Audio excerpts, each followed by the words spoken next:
इस वीडियो में बात कर लेते हैं अनंतराज लिमिटेड की। क्विकली एनालिसिस देख लेते हैं। चैनल को लाइक एंड सब्सक्राइब करना मत भूलेगा। तो अनंतराज में आप देखें तो स्टॉक में आज यहाँ ब्रेकआउट होते हुए नजर आया ट्रेंड लाइन का। काफी दिनों से स्टॉक एक नैरो चैनल बना के चल रहा था। यहाँ नैरो चैनल में कुछ अपमूव आते थे, फिर यहाँ पुल बैक आता था। सेम एज इट इज, कोई बड़े डेवलपमेंट नहीं थे, बट अप ट्रेंड पे था स्टॉक। यहाँ से धीरे धीरे ही सही, एज ऑफ नैरो चैनल में ही स्टॉक ने काफी रिटर्न निकाल दिए 63% के। और कुछ दिनों से स्टॉक ये जोन पे बहुत ज्यादा रेजिस्टेंस फेस कर रहा था। फाइनली इस जोन का ब्रेकआउट हुआ और आज ऊपर की दिशा पकड़ी स्टॉक ने। ओवरऑल स्टॉक में एक अच्छा मूव देखने को मिला। यहाँ पे देखें तो ऊपर की दिशा में brokerage view on IndiGo, L&T, Epigral and Anantraj. Anantraj के भी आप व्यूज देख सकते हैं कि आने वाले समय में ब्रोकरेज क्या कहते हैं। DM capital on Anantraj buy target 620 के निकल के आ रहे हैं यहाँ पे, according to DM capital, saying that a strong pipeline exists in a well-placed realty market, time and cost advantage in high-yielding data center space, and there is a sharp improvement in financial parameter. The brokerage firm expect revenue and EBITDA to rise at a CAGR of 35% and 65%. तो अगर EBITDA margins rise हो रहे हैं तो definitely यहाँ पे 23% का improvement है फाइनेंशियल ईयर 24 में, और ये बढ़ के फाइनेंशियल ईयर 26 तक अपना 34% होगा EBITDA मार्जिन्स का। तो डेफिनेटली अनंतराज आने वाले समय में अच्छी तेजी पकड़ेगा। अनंतराज की आप देख लें एक चीज जो लोग नहीं जानते हैं, यहाँ पे इनकॉर्पोरेटेड 1985 में हुई थी ये कंपनी, और product by Ashok Sareen. It is primarily engaged in the development and construction of IT park, hospitality project, SEZ office complex, shopping mall, residential project in state of Delhi, Haryana, AP, Rajasthan and NCR. तो यहाँ पे इनकी presence है आंध्र प्रदेश, और ज़्यादातर ये आप देखें नॉर्थ में ही ज़्यादा प्रेजेंस है एज ऑफ एनसीआर रीजन्स में।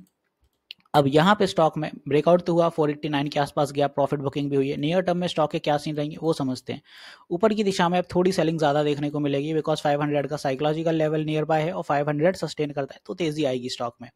ओवरऑल यहाँ पे अगर आप देखें डेली टीएफ के अकॉर्डिंग तो आरएसआई बुलिश हो रहा है। अभी एंट्री ही ली है तो अभी फिलहाल तो चल सकता है डेफिनेटली, बिकॉज आरएसआई का जो नॉर्मल टर्म चलता है यहाँ पे वो सबसे ज़्यादा रेजिस्टेंस फेस करता है इस जोन के आसपास। तो आरएसआई फेस करेगा यहाँ पे रेजिस्टेंस 77 से 80 के रेंज पे। ईएमएस के अकॉर्डिंग देखें तो 20 डे ईएमए बहुत सपोर्टिव रहता है स्टॉक, हर बार उसी से बाउंस होता है। अभी रिसेंटली भी उसी के करीब से ही बाउंस हुआ है। वीकली टीएफ पे जब आते हैं आप अनंतराज का तो आपको यहाँ पे दिखेगा कि ओवरबॉट में चल रहा है। तो ऑलरेडी स्टॉक काफी लंबे टाइम से कंसिस्टेंट बुलिश मूव पे है, कोई एज ऑफ बड़ा यहाँ पे करेक्शन नहीं है। यहाँ कहीं से अगर आप देखें 2023 से जनवरी से तो 456% रिटर्न दिए, और यहाँ पे बस एक छोटा सा पुल बैक देखने को मिला था अपन को, जो कि यहाँ कहीं था फेब के आसपास। और इस फेब के अराउंड पे आप देखो कि यहाँ से स्टॉक में सिर्फ करेक्शन हुआ था 23%, अदरवाइज कोई एजन बड़ा करेक्शन नहीं है। तो स्टॉक चल जरूर रहा है। अगर बड़े मूव पकड़ेगा तो 500 के बाद पकड़ेगा डेफिनेटली, और 500 के बाद अगर चलता है तो 525 और 550 फिलहाल के लिए ये टारगेट अपने आ जाएंगे। तो अपन 620 की तरफ शिफ्ट होंगे, जो कि डीएम कैपिटल के अकॉर्डिंग टारगेट निकल के आ रहे हैं।